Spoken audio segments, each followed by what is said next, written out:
नमस्कार, good morning. Madhya Pradesh में आप सभी का स्वागत है। मध्य प्रदेश में आज क्या खास होने जा रहा है, मध्य प्रदेश की बड़ी सियासी हलचल से पूरा अपडेट आपको करवाएंगे। लेकिन आइए उससे पहले देख लेते हैं मध्य प्रदेश से जुड़ी बड़ी खबरें। आज सतना दौरे पर रहेंगे सीएम शिवराज। मैहर में पूजा अर्चना के बाद गौरव दिवस कार्यक्रम में होंगे शामिल। जबलपुर में मां नर्मदा की महाआरती भी करेंगे।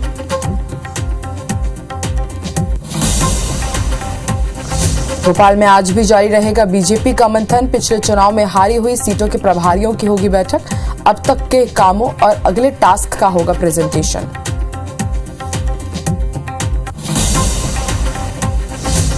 कांग्रेस की जमीन मजबूत करने में जुटे पीसीसी चीफ कमलनाथ आज हरदा में करेंगे जनसभा को संबोधित। सिराली में मंडलम सेक्टर के साथ होगा मंथन।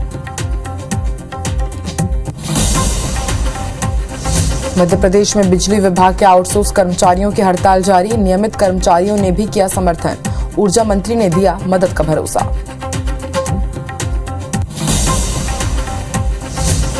और इंदौर में भी भारत की शानदार जीत। तीसरे वनडे में न्यूजीलैंड को 90 रनों से हराया। जीत के साथ वनडे रैंकिंग में नंबर 1 पर भारत।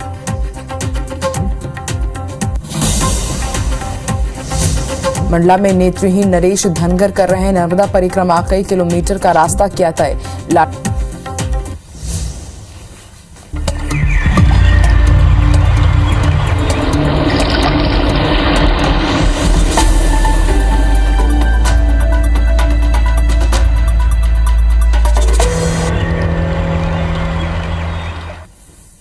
एक बार फिर से आप सभी का स्वागत है। मध्य प्रदेश के मुख्यमंत्री शिवराज सिंह चौहान आज सतना और फिर जबलपुर जिले के दौरे पर रहेंगे। मुख्यमंत्री सतना के बीटीआई ग्राउंड पर आयोजित सतना के गौरव दिवस कार्यक्रम में शामिल होंगे। वो मैहर में मां शारदा के दर्शन भी करेंगे। इसके बाद मुख्यमंत्री शाम को 2 दिनी दौरे पर जबलपुर पहुंचेंगे, जहां वो नर्मदा आरती करेंगे। वहीं कल यानी 26 जनवरी को सीएम शिवराज सिंह चौहान गणतंत्र दिवस समारोह में शामिल होकर ध्वजारोहण करेंगे।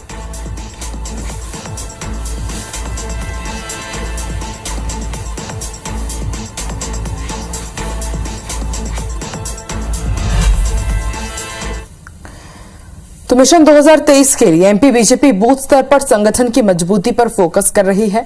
इसी कड़ी में कल प्रदेश कार्य समिति की बैठक में जहां 51% वोट शेयर और बूथ विस्तार सशक्तिकरण पर मंथन हुआ, वहीं आज बीजेपी कोर ग्रुप की बैठक होगी, जिसमें राष्ट्रीय सह संगठन महामंत्री शिव प्रकाश, क्षेत्रीय संगठन महामंत्री अजय जामवाल, सीएम शिवराज सिंह चौहान, विष्णुदत्त शर्मा, प्रदेश प्रभारी पी मुरलीधर राव समेत कई मंत्री और पदाधिकारी शामिल होंगे।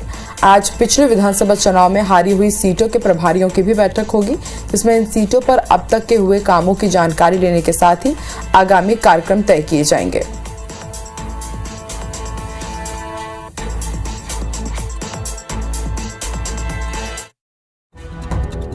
एमपी विधानसभा चुनाव की तैयारियों को लेकर बीजेपी की भोपाल में कार्य समिति की बैठक हुई। प्रदेश कार्य समिति की बैठक में चुनावी रणनीति और बूथ सशक्तिकरण अभियान को लेकर चर्चा हुई। इस बैठक में प्रदेश प्रभारी मुरलीधर राव, क्षेत्रीय संगठन महामंत्री अजय जामवाल, सीएम शिवराज सिंह चौहान, प्रदेश अध्यक्ष विष्णुदत्त शर्मा, ज्योतिरादित्य सिंधिया, प्रहलाद पटेल, पूर्व सीएम उमा भारती समेत कई पदाधिकारी उपस्थित रहे। अनुसूचित जाति वर्ग को साधने के लिए रणनीति बनाई गई। घर घर बस्ती बस्ती अभियान के जरिए एससी बाहुल्य जिलों में ज्यादा से ज्यादा कार्यकर्ताओं को एक्टिव करने के निर्देश दिए गए। आने वाले समय में किस आधार पर हम लोगों को कार्य करना होगा, माननीय अध्यक्ष जी के द्वारा इस पर विश्लेषण किया गया। अनुसूचित बस्तियां हैं, वहाँ ज्यादा से ज्यादा हमारे संगठन के कार्यकर्ता पहुँचे और जो हमारी उनके लिए जो योजनाएं चल रही है नीचे तक, उन तक वो योजनाएं पहुँचे। बीजेपी प्रदेश कार्य समिति की बैठक में 200 दिन में 200 सीट जीतने का लक्ष्य पूरा करने को लेकर भी कार्य योजना बनाई गई है। इस कार्य योजना में मंत्री, विधायक समेत सभी नेताओं का जाना अनिवार्य होगा।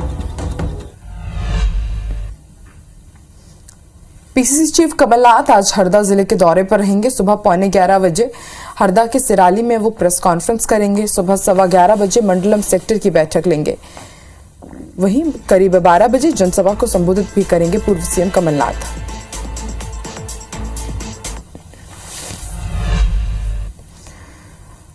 भारत जोड़ो यात्रा में दिग्विजय सिंह के दिए बयान पर अब सियासत तेज हो गई है। दिग्विजय सिंह ने सर्जिकल स्ट्राइक के सबूत मांगे तो बीजेपी ने सेना के अपमान और पाकिस्तान परस्त होने का आरोप लगा दिया। लिहाजा अब कांग्रेस डैमेज कंट्रोल मोड पर आ गई है और कांग्रेस ने उनके बयान को निजी बताते हुए किनारा कर लिया है।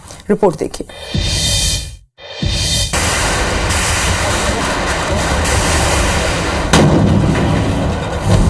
सर्जिकल स्ट्राइक की बात करते हैं कि हमने इतने लोग मार गिराए,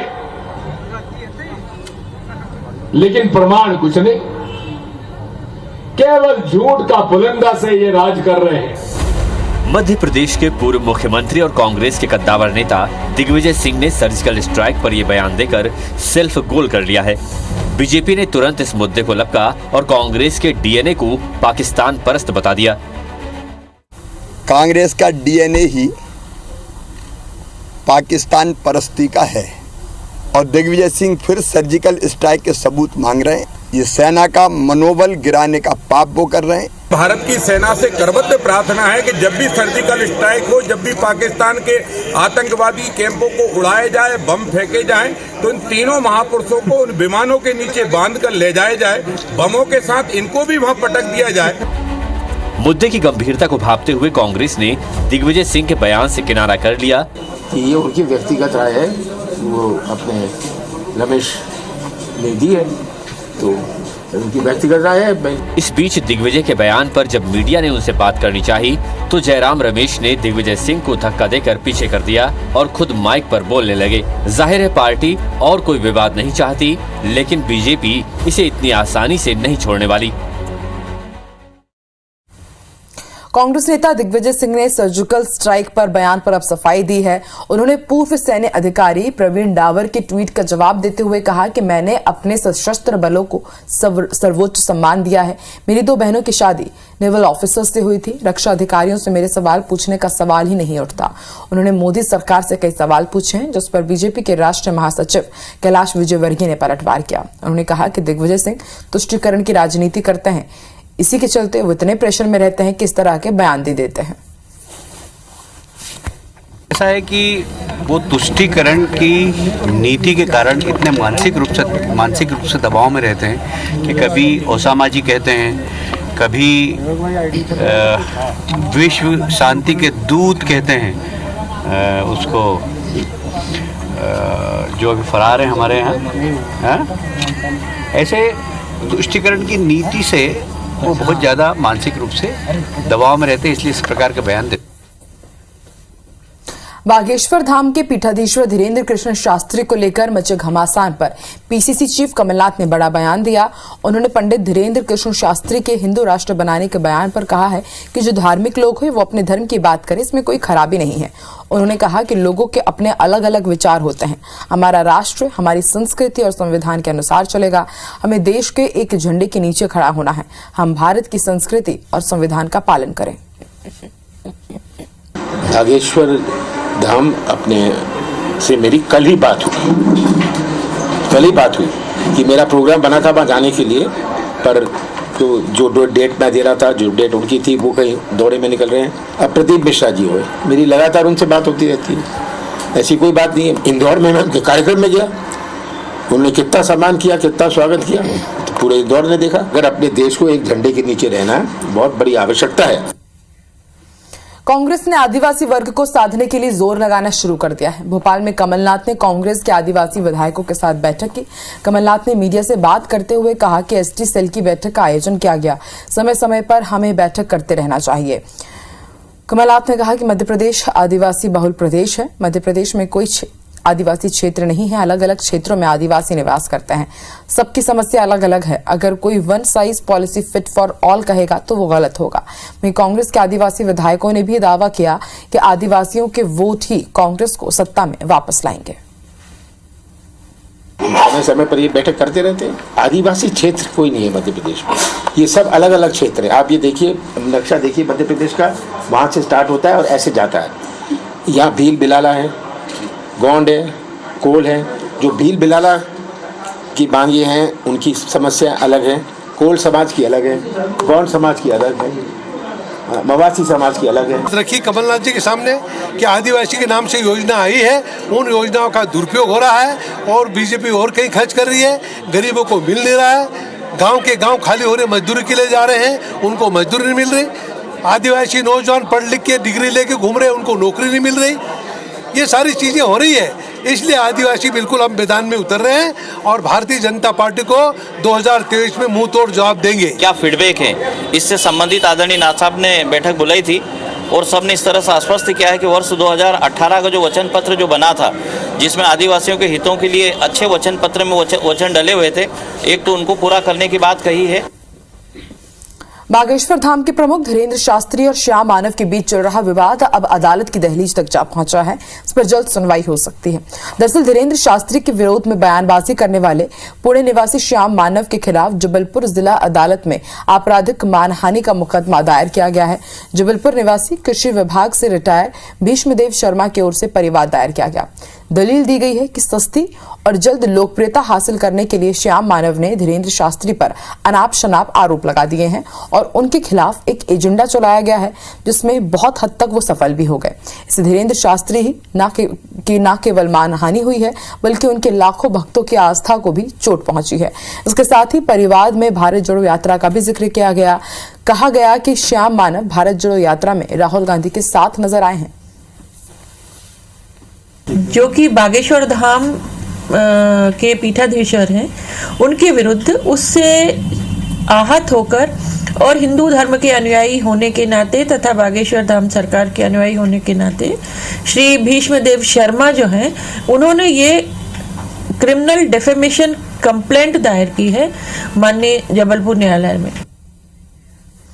भोपाल में सीएम शिवराज सिंह चौहान की अध्यक्षता में कैबिनेट की बैठक हुई और इस बैठक में कई अहम प्रस्तावों को मंजूरी दी गई। रिपोर्ट देखिए। आने वाले चुनाव के लिहाज से आज शिवराज कैबिनेट की अहम बैठक हुई, जिसमें कई अहम फैसलों को मंजूरी दी गई। मसलन बुंदेलखंड मेडिकल कॉलेज सागर में पीजी सीट बढ़ाने को मंजूरी दी गई। गुना के पुराना बंगला को 3,59,27,000 में देने, बार कक्ष शाहगंज मार्ग के लिए 121.83 करोड़ की स्वीकृति दी गई। तवा नदी पर 4 लेन पुल के लिए 148.97 करोड़ की स्वीकृति दी गई। बैठक के बाद डॉक्टर नरोत्तम मिश्रा ने बताया कि 2 फरवरी को दिल्ली में बने नए मध्य प्रदेश भवन का लोकार्पण होगा। सभी मंत्री दिल्ली में रहेंगे। उसी दिन मंत्रिमंडल की बैठक भी दिल्ली में होगी। SH-22 पर तवा नदी पर 4 लेन स्तरीय पुल के लिए 148.97 करोड़ है, उसको भी आज प्रशासकीय स्वीकृति कैबिनेट के द्वारा प्रदान की गई है। कैबिनेट की बैठक में जनजाति वर्ग, छात्रों, स्वयं सहायता समूहों की महिलाओं के लिए भी बहुत कुछ अच्छा करने के प्रस्ताव को मंजूरी दी गई है। कुल मिलाकर कह सकते हैं कैबिनेट में हर वर्ग को खुश करने की कोशिश की गई है। मध्य प्रदेश के कई जिलों में मौसम बदल गया है। ग्वालियर चंबल अंचल में बूंदाबांदी के आसार जताए जा रहे हैं। वहीं इंदौर में भी बारिश की संभावना है। ग्वालियर में 8 किलोमीटर प्रति घंटे की रफ्तार से हवाएं चल रही हैं। देर रात से यहां बारिश हो रही है। बारिश के बाद घना कोहरा छा गया है, ठंड भी बढ़ गई है। वहीं दिल्ली पंजाब से आने वाली ट्रेनें इस वक्त 5 घंटे देरी से चल रही हैं। मध्य प्रदेश के कई जिलों में मौसम में बड़ा बदलाव देखने को मिल रहा है। ग्वालियर चंबल संभाग में देर रात से ही बारिश हो रही है और बारिश के कारण आज सुबह से घना कोहरा छाया हुआ है। इंदौर में भी बारिश की संभावना जताई गई है और 8 किलोमीटर प्रति घंटे से रफ्तार से हवाएं चल रही हैं। आपको ये भी जानकारी दे दें कि बारिश के बाद ठंड और बढ़ने के आसार जताए हैं मौसम विभाग ने।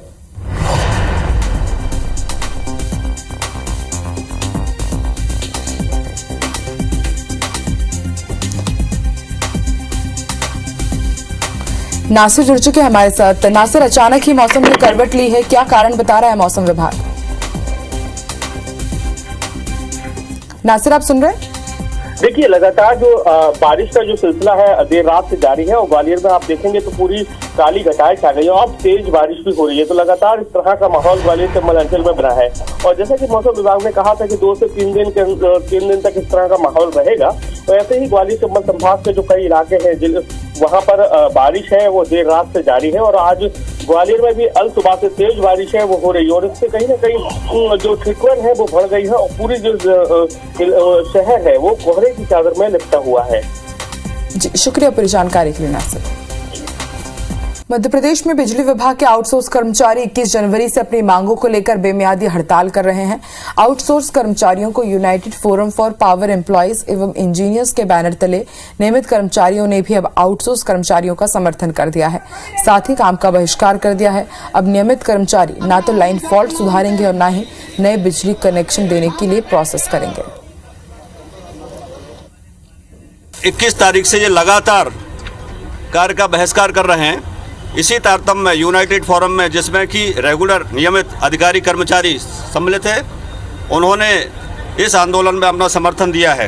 ये सरकार जो है हर वर्ग का ध्यान रखती है और मैं कर्मचारियों के साथ भी से भी अनुरोध करना चाहूँगा कि बैठ करके चर्चा करें, चर्चा में जो संभव हो सकेगा उतना समाधान करने की कोशिश करें। बड़ी खबर आपको ग्वालियर से बता दें, 24 बिजली आउटसोर्स कर्मचारियों को सस्पेंड कर दिया गया है। आपको बता दें कल से ही बिजली कर्मचारी हड़ताल पर हैं और आज काम पर नहीं लौटे तो 351 कर्मचारियों को और सस्पेंड कर दिया जाएगा। आपको बता दें संविलियन और नियमितीकरण की मांग कर रहे हैं और ग्वालियर में करीब 860 आउटसोर्स कर्मचारी काम करते हैं। और इसी बीच बड़ी खबर आपको बता दें, बड़ी संख्या में बिजली कर्मचारियों को सस्पेंड कर दिया गया है और ये भी चेतावनी दी गई है कि अगर आज काम पर नहीं लौटे तो 351 और बिजली कर्मचारियों पर गाज गिर सकती है।